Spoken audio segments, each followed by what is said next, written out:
Today, we discuss all things the 101 in this 26 rookie draft. We're going to discuss strategy, tearing up, tearing down, some cross-positional pivots, how we're handling this in rebuilders versus contenders. Stick around for all that and who we are taking here.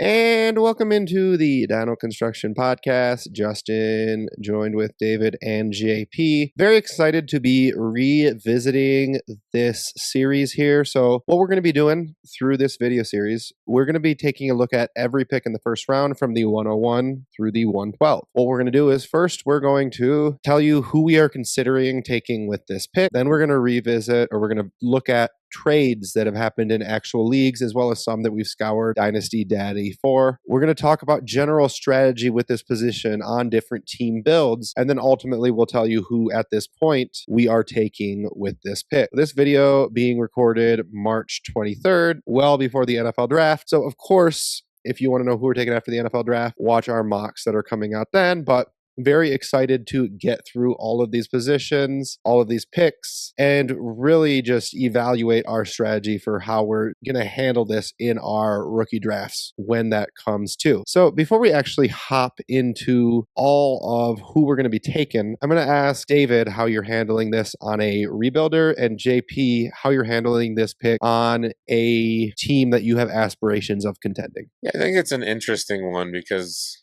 well, for most of my dynasty managerial career, I would say trade it. Do everything you can to trade it because you don't want to carry running back value if you're rebuilding. That being said, I think I'm maybe a little slower than the community here, but I'm coming around on some of these really good high-end running backs being actual cornerstone players for your roster. And I also think we've seen a little bit of a trend where these elite running back prospects that go high in the draft to not great situations, even great situations. Gibbs, it took a year too, but it takes them a year to go for, like, first year maybe they're an RB2, but then second year they're like RB4 overall, RB3 overall, something like that. So with Love, you're almost eating the risky year on your rebuilding year anyways. So I don't hate it. I'm still trying to trade it. I'd love to move down a couple of picks, get one of those receivers in the first year and pick up a 27 first if I can. I don't think you're gonna be able to do that in every league. I think you can do it in some, but don't sell the pick just to sell it. If you're gonna have Love on a rebuilder, I think you can do it for a year. If you're in a nuclear rebuild, or if you really need a split, obviously split and don't carry Love. But if you're trying to compete after this season in 2027, I'm okay carrying him if I have to. Yeah, I think at least shop it on the clock. Just see what people are going to offer. But if you're going to be contending, I'm fine riding with Jeremiah Love. I mean, on Underdog right now, he is the RB9. For the 101, if I can, I would at least explore. Like, can I get Gibbs or Bijan? Not straight up, but if I can add like second or a second and third or something, because it's rookie season, and congratulations, you got the 101. Everybody wants that pick. So I would still see if I can get one of those guys that are a little bit more secure. Like David said, there is risk. I could still wait till the landing spots. I mean, we could get a landing spot that we really love, and he could be great. But I do think him being a back-end RB1 is possible. Look at Ashton Genty last year, right? It might not happen. So, but I'm totally fine riding with him because he's awesome. He's explosive, and he's a great pass catcher. So he just has a fantastic profile for fantasy. Not that we buried the lead at all by naming the name of who we're going to end up taking here. I don't think this is a shock to anybody. We're not going to beat around the bush too much. But really, I think the way we've stated this is it's Jeremiah Love. We threw on Fernando Mendoza here just to introduce you to the fact that at this point in our future videos, we're going to discuss who is potentially under consideration at this spot. And David, do you think there will be the occasional league where somebody makes the mistake of losing value by taking Mendoza because they really need QB? I've also seen some people rank him, very few, but I've seen some people rank him first. And we're talking Superflex. I don't know if we went over the league settings, but Superflex Tight End Premium, in case we didn't, 1.7 Tight End Premium. Not that it matters on this slide, but just keep that in mind. Superflex, quarterback is king. It just is. So, like, if you need a quarterback and you've tried around to try to trade for one and you can't, and you're really desperate, you're thinking Mendoza, I would try to trade back.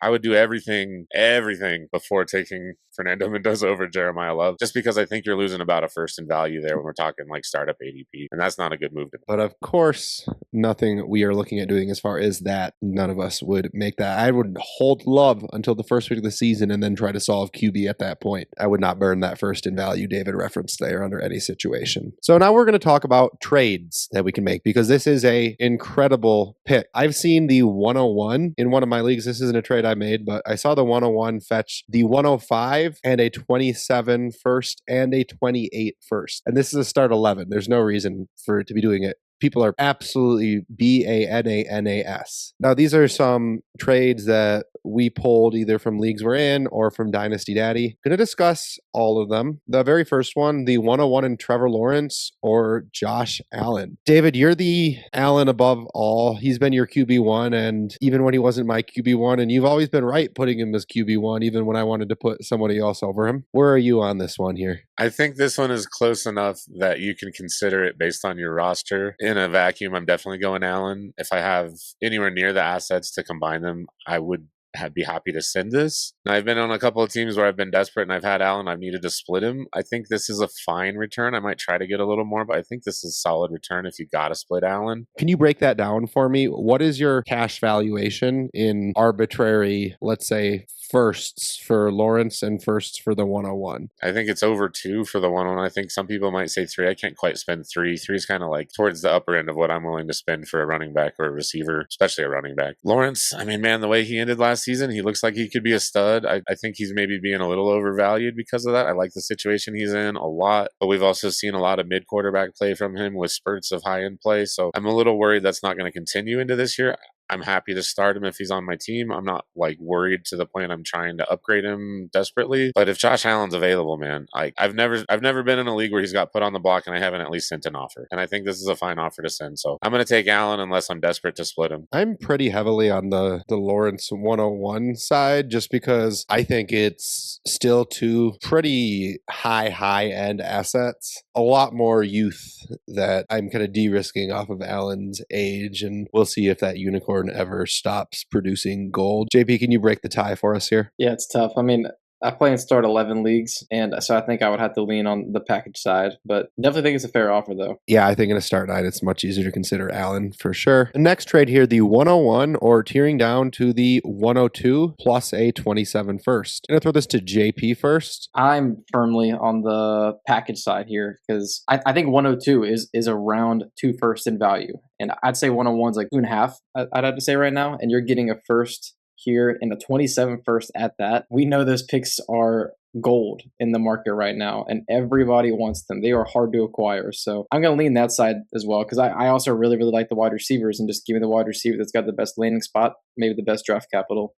And I'm just going to go ahead and let's say 103, 104, 105. Are you doing that for all of those as well in a vacuum, JP? Is there a number in this? Because we consider that kind of a tier, as we've discussed in our previous mock draft. Is there a number in that range where you no longer are interested? I think the risk at 105, like let's say I don't need quarterback. Like we had a draft that is happening right now, actually a rookie draft before the draft, and David said, hey, when that 105 comes up, let me know. 105 came up and the quarterback was left over. He said, I'm not interested anymore because he didn't need quarterback and I didn't need quarterback. So I think in that scenario, 105, maybe I'll take the 101 at that point, but it's still close. Yeah, I think that was a great follow-up, Justin. I was going to float that out there too. This was a real trade, or I think I might have started a little bit lower. I do think it's possible to get the 102 and a 27 first from someone, especially if it's a competitor with the 102 and it's their 27 first. I think, man, I could use a running back. I'm going to go get Jeremiah Love and, try to get that championship. I think that's possible. I think JP hit it on the head. I'm going to 104 comfortably. I think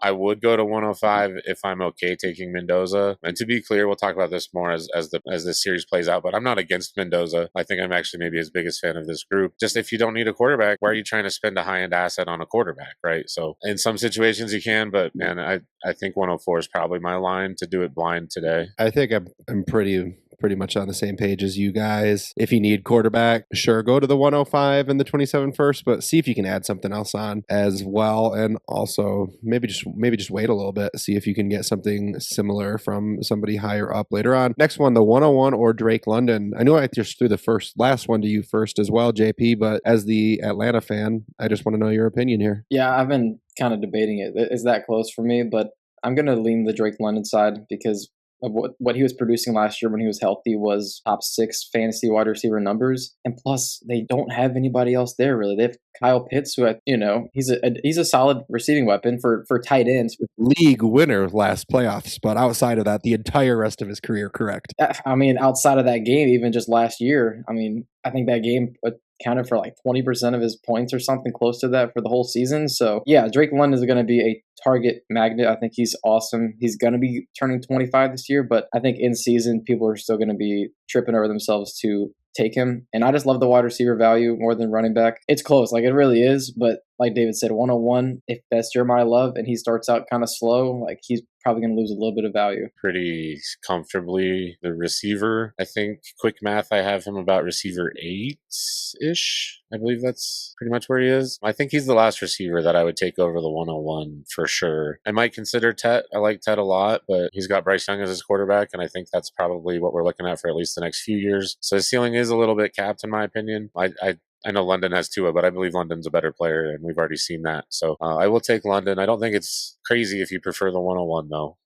I think they're pretty close in value. Would take London typically as well, but I do think it's close enough in value that if you need RB and you don't need a wide receiver, I'm okay taking the 101 over London in that situation, but the vacuum, it's London. Last one here, the 101 plus the 201 for the 103 and the 105. Interesting value proposition here. Gonna throw this one, David. I assume if I have the 101 and 201, that probably means I earned that draft slot. So I think I definitely take the package in that situation. If I'm competing, trying to package up and go get Love, I don't hate it because, I mean, if you're competing, you want to get aggressive, you got the assets to do it. Like, you can't do it all the time, but if you got enough assets, you can take a big shot here or there. Would you rather try to shoot for everybody above without the 201 kickback, going for any running back tiered above him, At least Bijan and Gibbs, yeah. At least Bijan and Gibbs. Probably not Janty, or if you still have a chain above him, which I don't think most people do because of the uncertainty in Miami, but that'd be the only other guy I think some people might have above him. I would happily send 103, 105 for Bijan or Gibbs if I need a running back.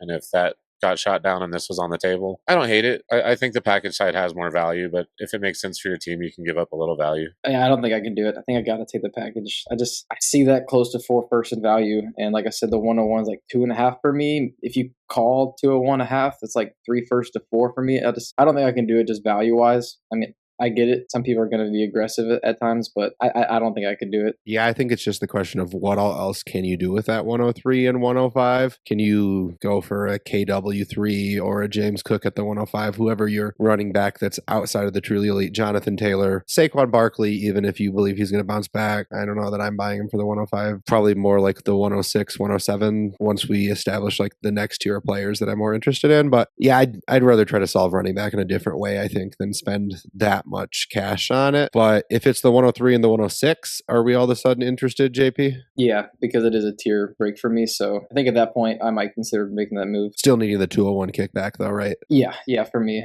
I do. All right, so I feel like we've done a pretty good job of establishing value on this pick. We would love for you guys in the comments to let us know any trade questions you guys actually have. The more context you give us, the better answer we can have in the comments below that you guys think are important for your teams. Even if you're like already sure you just want some confirmation bias on it, we're happy to tell you, and we'll tell you when we disagree with you as well. So I would love to hear any questions you guys have about this pick from your real leagues. That being said, let's go ahead and move along from trades to who we're going to be taking here. And drum roll, please. David, go ahead, and we haven't given it away yet, so go ahead and give it away. Jeremiah Love, shocker. I don't think we need to talk too much more about him here. I think he's the clear 101. I think he will go 101 in 98% of drafts, and I think that's probably too low. Pretty much a no-brainer when we get to the 102, and honestly, the 103, 4, 5, next 4 videos, you can definitely tell us we're wrong about any of those, because I think we all kind of have differing opinions for many of them. We definitely had some strong debates, so stick around for all those. Hit that like, hit that subscribe, follow us along through this pick series. I know the